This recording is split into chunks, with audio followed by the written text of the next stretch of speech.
Hello and welcome. It is Saturday, 28th day of October 2017. This really will not be a market update, just a little bit of a blog or a talk about advantage gambling.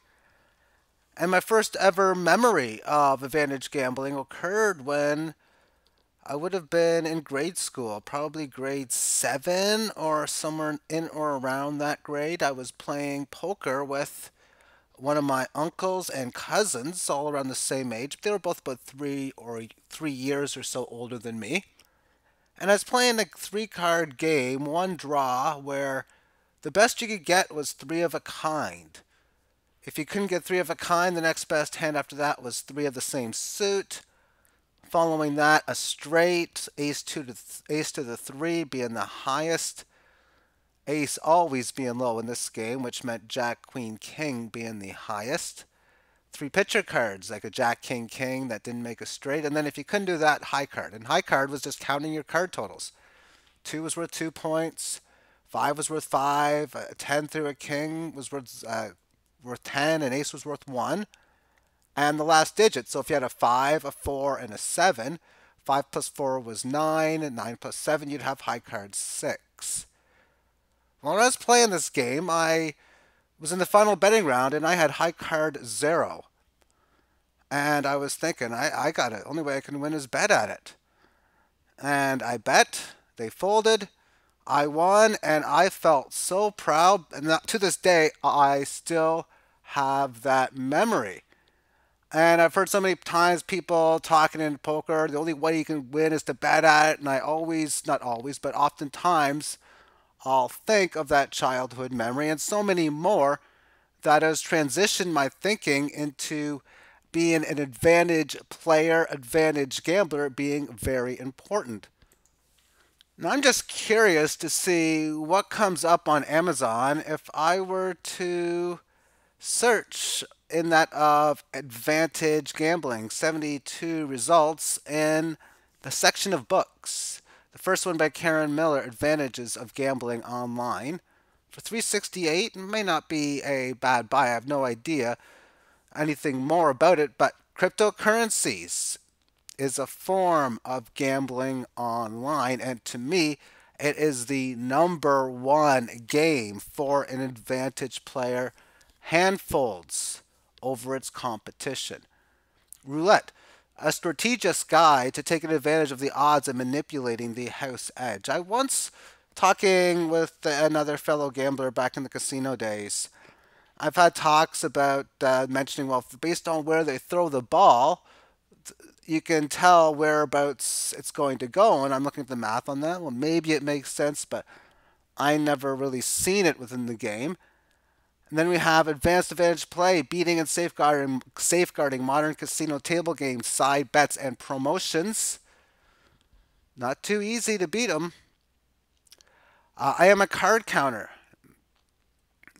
I think I can count better than anybody else mathematically. I'm just saying, at least on a basic level. A basic level, I can. How to Win the Lottery. And it's a number one bestseller. Tips and tactics to give you an unfair advantage. Now, I actually think the lottery is a good bet in an advanced mathematical form of thinking. And I look at it as in this stake. Let's assume, and it doesn't matter your net worth, whether it's decent, large, or massive, or what be it. Let's just assume, though, you're worth, say, $1 million in total net assets.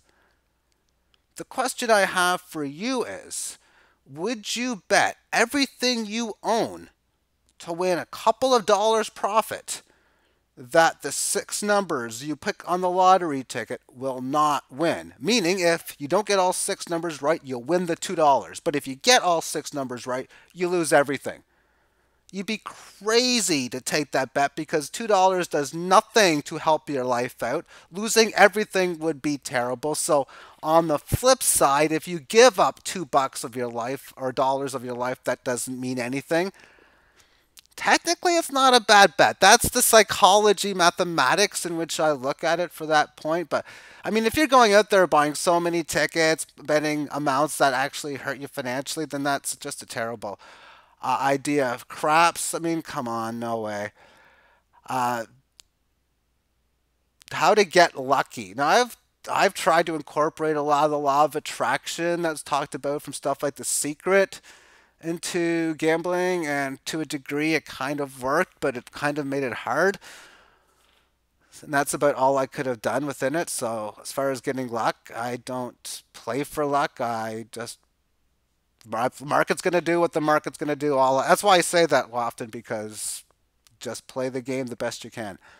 Advanced tactics and casino advantage play. But when you look at a lot of these types of games, I'm surprised there's no poker games on here, because, I mean, video poker, whatever. To me, finally a sports one. Sports investment betting, get the unfair edge. I might actually read that, because that'd just be something to do. But lottery odds reduction secret, these are totally advantage Yahtzee. Do people actually gamble on Yahtzee? Now, as far as casino gambling and counting blackjack cards, you can put those two together. I don't really play it anymore. How to manipulate luck to our advantage in the sports market. Math bet. See, when I see stuff like math bet and manipulate luck, I mean, it's it's trying to give yourself the better likelihood of winning a 50-50 shot that they say is 50-50, what they call a minus 110 line.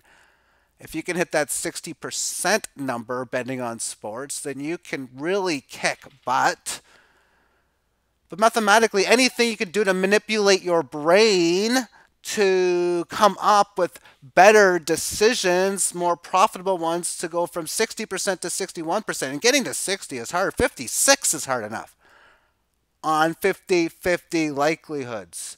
But I look at it myself as there really has only been one great sports bet in the last this whole month. San Antonio Spurs a few days ago laying 3 points on the road against, I think it was Miami. Easy win. But I'd seen that before. It's like, I bet all the Bitcoins, and it wasn't much, that I had on the sports betting site, and it doubled up. But you don't get those kinds of games too often. If you look hard, I am pretty sure you could actually hit huge gains long term within the sports market. But all you're manipulating, at least if you're doing honest gambling, is your advantage. And that's what calculated gambling is doing, manipulating yourself to get the higher advantage that you can. Slot machines, you do not win playing slot machines. You might get lucky. And if you want to do the same sort of scenario, I talked about lottery tickets, you put $10 in the machine, you don't really care too much about. You're having entertainment, good time, realizing if you get the big win, hey, that would be awesome. And I don't think we're going to see anything about crypto trading or even poker on here. So I'm going to finish it at this point of view. Now back to another story. 1997, I started the year. When I went to school, I bring the newspaper or buy the newspaper at school every day, and I would look at the standings, read articles within it, and bet the provincial sports lottery. My average odds is about 25 to 1, and I was winning them well greater than 10% of the time. It was becoming multiple wins per month. It was really, really fun. And in March 1997, I got the internet at my home. I can remember checking scores on tsn.ca. What an inferior internet it was, let alone website. And the great comeback by the New York Islanders, down 5-2 with 7 minutes left to tie the game to a final tune of 5-5, with my bet making My bet being at the time making me several hundred from this game. And then October comes around, new season, and so does social media. I post my picks on a news group. So I think it was alt.sportsgambling.rec as well. I think it was called. It was. I don't think do they even exist anymore. 1997, 98. Telnet. It was an interesting time back then as far as the internet, but I didn't do so well on it, so not too many people stayed following me, and I learned a lot. So a lot of gamblers have talked about, even the best ones, and how they lose and they've lost so many times and they get back up. And to stop that, well, you need to actually have enough money where if you are able to lose a bit, you can handle it, which is within the variance game. If you need to do mathematical formulas and calculations to do so, that can give you an advantage, but enough where if you go on any type of decent kind of realistic losing streak, even what you would think would not be realistic, but you know is, and you got to be able to handle those. And as well as to try to avoid them if possible, and then learn how to protect against those sort of things, risk reward management being job number one. I can remember about a decade ago on a weekend where one day I lost a decent amount of cash. And I would go in and play blackjack one night. On internet blackjack, not even counting cards, against the online version. Probably betting $100 a card or game a hand.